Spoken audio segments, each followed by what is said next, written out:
We really see green space as a very intricate piece of the puzzle of what makes a city and what makes its neighborhoods competitive. Parks are places where people's creativity is invigorated. What's critically important to me is to be able to live in a neighborhood where I can walk to all kinds of different vibrant places and interact with my community. That's the quality of life, and to me that's the most important part of parks, is that they become anchors in neighborhoods, anchors in communities. They are economic development drivers. They bring such value to surrounding real estate. At a time when we're in the midst of a major transformation, there's a lot of uncertainty, and I think green spaces are reassuring in a very fundamental way. It's the community space, it's the neighborhood park. It's a place for people to come and celebrate their city. I think that's so very important for just the quality of life.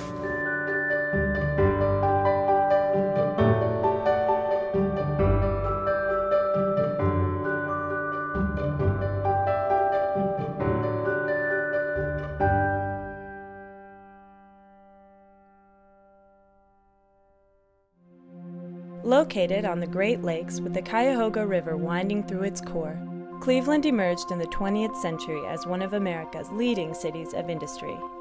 Cleveland's population and huge growth came from the late 1800s, so the 1890s through up until 1915 maybe. So for about 20, 30 years, we had huge population increases. Cleveland is a city that was born at the intersection of the Cuyahoga River and Lake Erie, where those two things come together.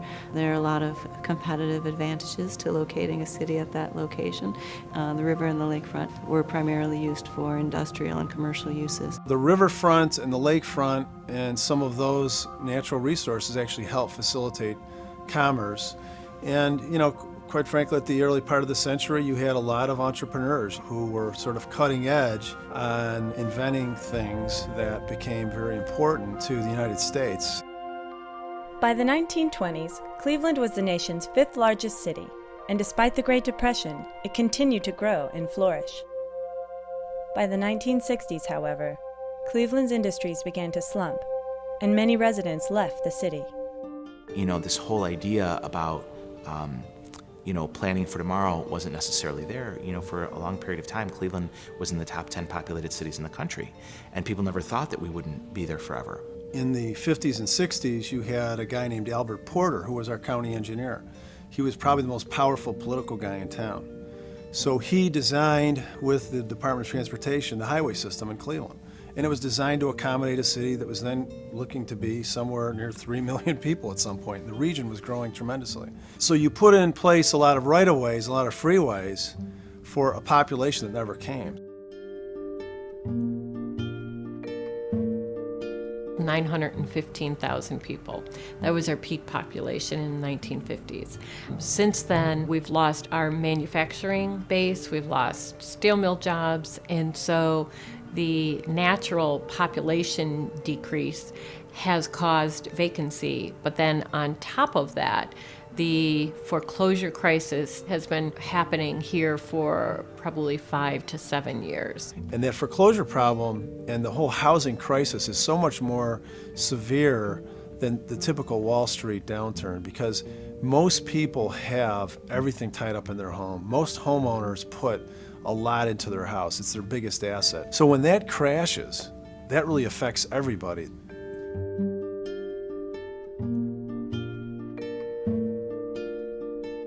The issue that the city of Cleveland is going to have a hard time dealing with is the incredible amount of vacant commercial buildings that are not concentrated in one place. They're all underwater. They're not worth what even the land value is, so it's very difficult to demolish. And when you look at it in its magnitude and the quantity that we have, it can really be the hardest issue for this city to really address. Quite frankly, with some of the heavy manufacturing and the way it was done, it wasn't sensitive or sustainable for the region. So you had a lot of issues with property being contaminated, buildings really outgrowing their usefulness, and frankly, they left behind a very obsolete infrastructure system. In Cleveland, we have about 3,500 acres of vacant land. So it's sites where there have previously been either commercial, industrial, or housing uses, and so now it's vacant. And then we have between 10 and 12,000 vacant buildings. One of our current struggles is, what do we do with this housing stock, and what do we do with a city that was built for 1 million people? How do we say out loud that it's 400,000 people and that's okay? And what should a city of 400,000 people look like, and how do we then take the most of kind of the really good bones that we have and build on that as we move forward?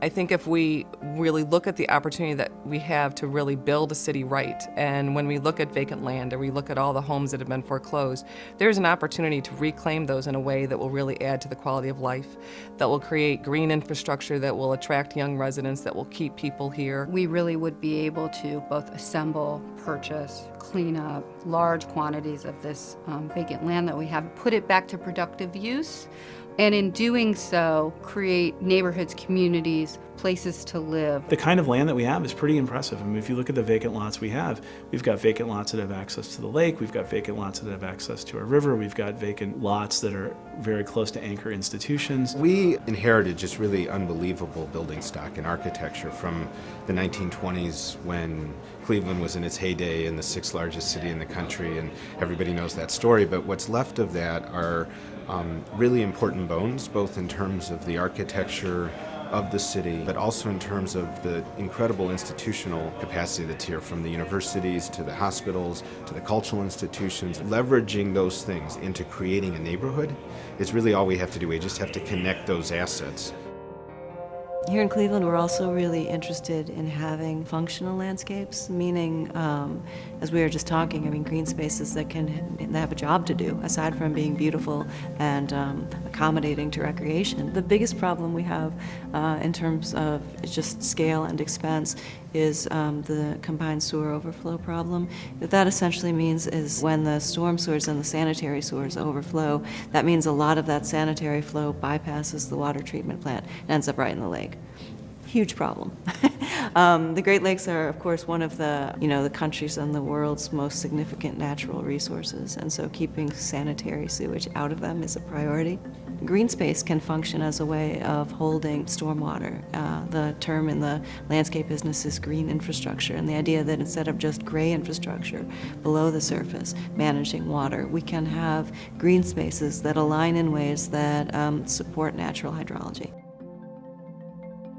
Redfields to Greenfields has a multifaceted strategy for revitalizing Cleveland. First will be the acquisition and removal of approximately 1,850 acres of non-performing real estate from the market. These areas include industrial redfields along the Cuyahoga River, underutilized property along the Canal Basin and towpath trails, as well as many more neighborhoods throughout the city. Next will be the creation of 120 miles of interconnecting greenways. Simultaneously, green infrastructure will be implemented into each design, restoring Cleveland's stressed hydraulic system into a model that is both efficient and sustainable.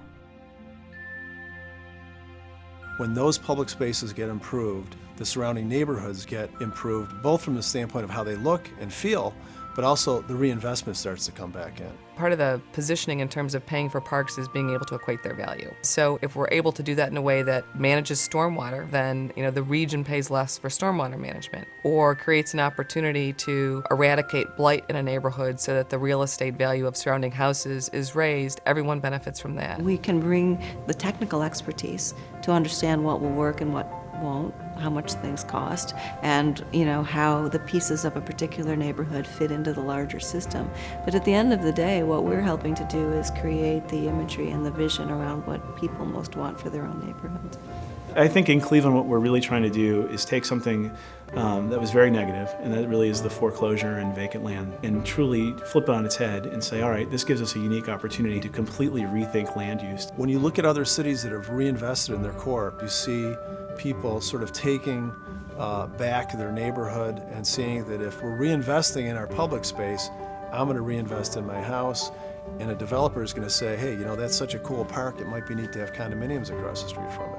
The catalyst is here now for us to do a redfield to greenfield conversion, and it's really our next evolutionary step. It's what we have to do.